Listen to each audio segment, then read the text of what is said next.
Time measure में अब ये तीसरे नंबर का है, जिसमें बताने जा रही हूँ कि हम किस तरीके से घड़ी पर बताते हैं कि टाइम क्या हो रहा है, वर्ड में भी और फिगर में भी। तो चलो स्टार्ट करते हैं। तो आज मैंने इसमें बना रखा है घड़ी, जो पूरी की पूरी घड़ी है। और आप ध्यान से देखो, छोटी जो निडल है, इसे हम निडल नहीं बोलेंगे, इसे हम हैंड बोलेंगे। तो जो स्मॉल हैंड है वो एक्चुअली पे 4 पर है, और जो बिग हैंड है वो 6 पर है। तो हम बिग हैंड के अकॉर्डिंग ही टाइम को बताते हैं। तो सबसे पहले हमेशा हम आवर्स, माने जो हमारी स्मॉल जो हमारी हैंड है, स्मॉल हैंड, वो हमें आवर्स बताता है, घंटे बताता है। तो इसलिए हम घंटे पहले लिखते हैं अगर हम फिगर में लिखते हैं। और हमारी जो बिग हैंड है वो हमें मिनट्स बताता है, तो हम उसे बाद में लिखते हैं।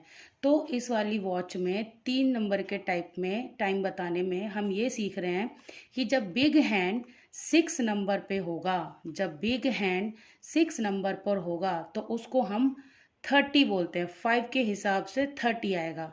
5 1 जा 5, 5 2 जा 10, 5 3 जा 15, 5 4 जा 20, 5 5 जा 25, 5 6 जा 30। तो इस वक्त ये 30 हो रहा है। अब स्मॉल हैंड जिस पे भी रहेगा उसके हिसाब से ये 430 हो रहा है।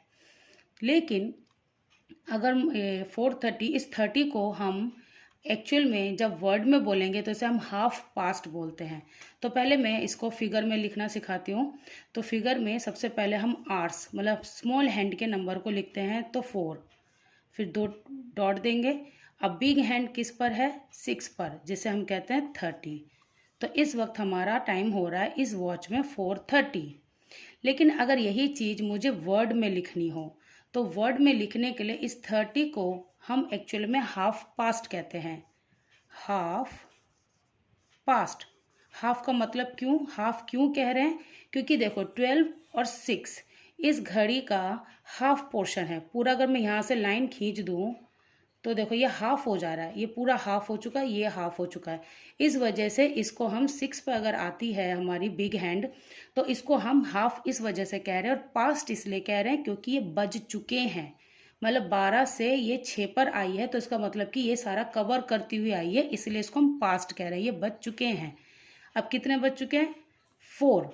तो 4 से हाफ पास्ट हो गया, तो इसलिए अब हम बिग हैंड का, सॉरी, स्मॉल हैंड का नंबर लिख देंगे 4।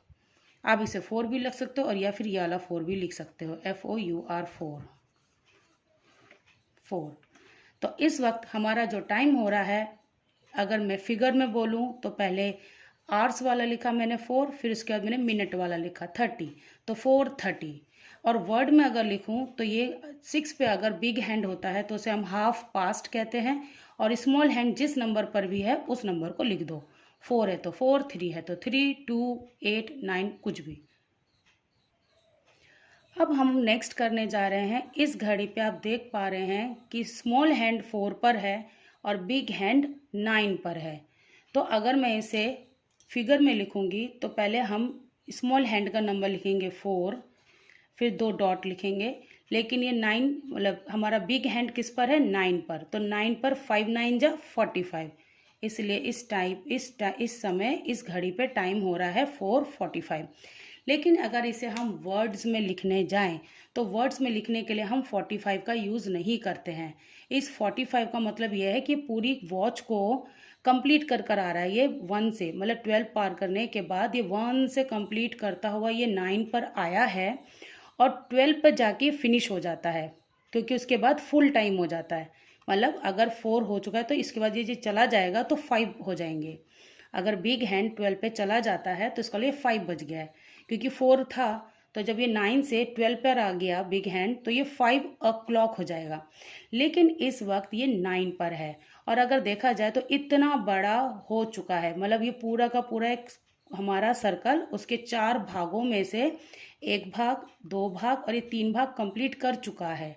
ठीक है। और ये क्वार्टर ही होता है, क्योंकि 4 भाग होते हैं तो क्वार्टर। तो हमें आसानी किसमें हो रही है बताने में, कि हम इसको 5, 10, 15 ऐसे बताने में आसानी होती है। बट जब 6 के बाद हम निकलना चालू करते हैं तब हमें बताना होता है कि कितना टाइम रह गया है बजने में। तो इस वक्त अगर देखा जाए तो 4:45 हो रहा है, करेक्ट है फिगर में। लेकिन वर्ड में अगर बोलने जाऊं तो देखो अभी कितना टाइम रह गया है, 10, 11, 12, मतलब 3 नंबर। तो 5 1 जा 5, 5 2 जा 10, 5 3 जा 15। तो 15 मिनट बाकी हैं अभी भी 5 को o'clock करने में, मतलब 5 बजने में 15 मिनट बाकी हैं। तो इस चीज़ को हम लिखते किस तरीके से हैं, ये क्वार्टर मतलब 4 भाग होता है, इसलिए हम इसे क्वार्टर ही लिखेंगे, क्वार्टर। बट पास्ट नहीं लिखेंगे क्योंकि क्वार्टर पूरा कंप्लीट नहीं हुआ है, अभी भी बाकी है। तो इसलिए क्वार्टर टू की मीनिंग यहाँ पे हो जाती है कि बजने में कितने मिनट बाकी थे, 15। तो क्वार्टर 2 का मतलब ही हो गया कि 15 मिनट बाकी हैं। अब किसको बजने में, जिस पे स्मॉल हैंड है वो नहीं, उसका नेक्स्ट नंबर बताना होगा, मतलब स्मॉल हैंड से जो नेक्स्ट नंबर है वो बताना होगा, वो है 5। तो हम यहाँ पे लिखेंगे 5।